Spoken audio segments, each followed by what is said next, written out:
Chair recognizes the senator from Story, Senator Quirmbach. Well, thank you, Madam President. It's been a very interesting discussion. I think it's appropriate to step back a little bit and look at the current policy. The current policy is a gender quota. Okay? So, for example, if you have a 10-member board, the policy says you have to have exactly 5 women and exactly 5 men. And if the best qualified people, if 7 or 8 of the best qualified people happen to be women, that's too bad. Only 5 of them are allowed to serve. Of course, the same statement applies to men.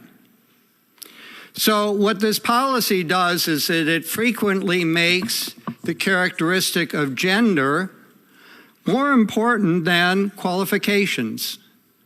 If you had a 10-member board and one of those men, and it was divided 5-5, and one of those men resigned,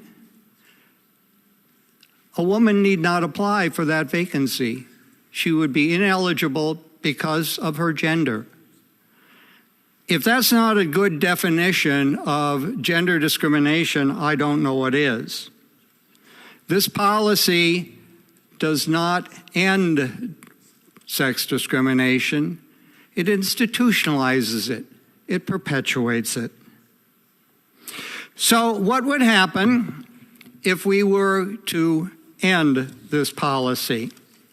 Well, one thing that is interesting to look at is the educational attainment of the rising generation. That's not the only thing that affects outcomes, but it is pretty significant. So let's look at how we're doing in the educational sphere. Using the best available national data, high school graduation, 88% of girls graduate on time, but only 82% of the boys. Moving on to college, undergraduate populations in the United States 2022, 58% female, 42% male. Women are earning the majority of bachelor's degrees, and that isn't new. That's been the case for 40 years. But the gap has been growing and growing and growing. In the last half dozen years, there's been a significant decline in the number and percentage of males even starting college. Women do even better with master's degrees, 60%.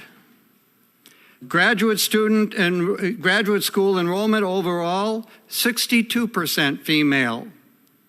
PhD degrees, it's come along a little slower, but women are at 53%. 53%, round up 54% of medical degrees, 56% of law degrees. The conclusion is pretty clear. The rising generation of women are better educated and better prepared for public service as a group than are their male cohort as a group. Now, obviously, there are individual differences within each group, but it seems pretty clear that the rising generation of women, if allowed to compete on the basis of their merit, will succeed, and succeed in greater numbers. I believe that they should be allowed to compete on that merit. Now, I'm told that the world is not fair. We are told that the world is not fair. Certainly and sadly, that's true. But I think our job here is to try as best we can to make it a little more fair every day. We're told that there is still sex discrimination in private decision-making, and certainly that is also true. But the reply to that is pretty simple. 2 wrongs don't make a right. Private decisions that are sexually discriminatory in nature are bad enough. legally mandated discrimination, I believe, is worse.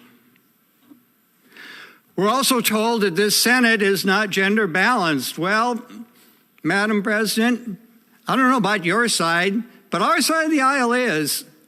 We're 8-8. And there wasn't any quota system governing elections. We got to gender balance on our side the old-fashioned way. We elected the best people. Those who look backward view the quota policy as a floor for women's participation. But those of us who look forward, I think, are more likely to see it as a ceiling. I think we should do away with that ceiling. I think we should let both men and women compete on the basis of their qualifications and their achievements and their willingness to work hard.